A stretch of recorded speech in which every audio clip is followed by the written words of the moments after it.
My name is Jerome, and I've spent the last 3 decades learning and teaching about African American history.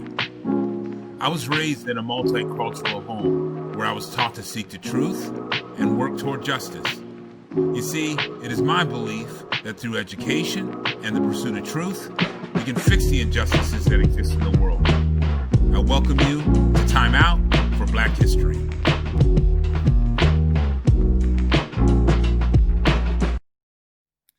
Welcome back to another episode of Time Out for Black History. Today I want to do a little segment that I call What We Need is More John Browns. I'm not sure how many of you are familiar with John Brown, the historical figure.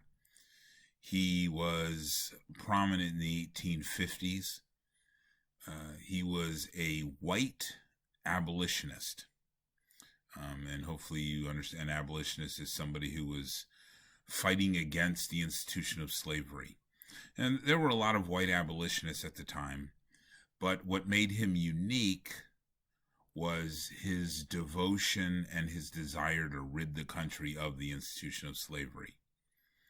So he was raised by a Calvinist father who taught him that slavery was an abhorrent institution, that there's no place for it, and he would dedicate his life to the overthrow of the institution of slavery. Now, he's a controversial figure because he used violence as a means to end the institution of slavery.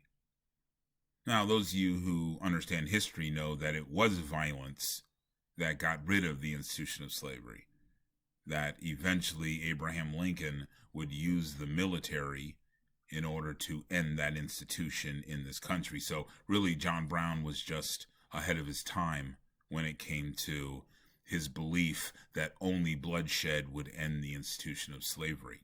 Now, this video isn't to condone violence or ask you to use violence. It's about John Brown's conviction and the fact that he was willing to give everything he had in order to get rid of the institution of slavery. And what makes it really an anomaly is nobody questions why Nat Turner did his slave revolt or Gabriel Prosser, because those were black men who were fighting for their freedom. What made John Brown unique was he was a white man who was willing to give his own life for what he believed was a great cause in the ending of slavery. So he organizes this revolt. Nothing about his physical revolt worked out the way he wanted it to. And eventually he ends up captured, him and his sons. One of his sons dies, and he's put on trial. And at the trial, he both puts the South on trial for the institution of slavery, but also the North. And he calls on the North to do what was right in getting rid of this institution. And he eventually is found guilty of insurrection, and he is sentenced to die. And so he ends up hanging from the gallows, and a few years later, the army's marching into battle against the Confederacy, and they're singing the song John Brown's Body. You know, and he became kind of a hero for what he had sacrificed in this great battle against slavery.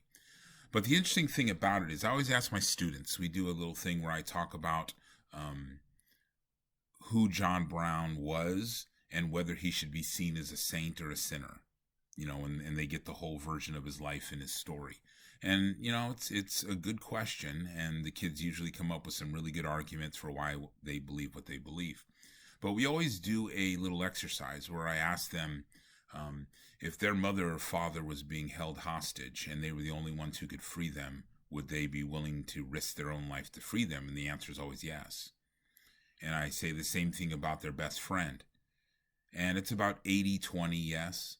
And then I say the same thing about a stranger that they don't know. And that number usually drops to around 30. And so that ushers in this major question.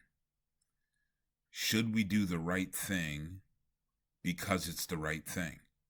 Should it matter who it is that we're doing the right thing for? And so when I said at the beginning of this, what we need is more John Browns, we need more people who are willing to look at the struggles of others and fight and advocate for those. I mean, fight in the helping out sense, legislation, social progress, those kind of things.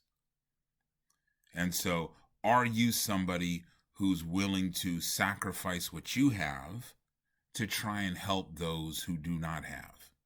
Is kind of the whole thing behind John Brown. So I'd invite you to kind of look up John Brown, research him. He's a really, really, really controversial figure, depending on who you're talking to.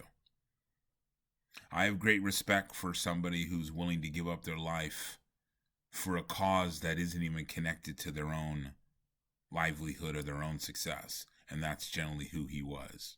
And those who say killing is never okay don't understand what the institution of slavery was. The institution of slavery, as we talked about in episode 7, A, B, and C, was dying a slow death every single day, and your child dying that slow death every single day for generation and generation and generation and generation. So think about that. Research a little bit more about John Brown, and think about what you can do to leave your own existence and begin to advocate for others around you, particularly in this sense for Black America that has been struggling for several centuries. Thank you for tuning in, and I'll see you again soon.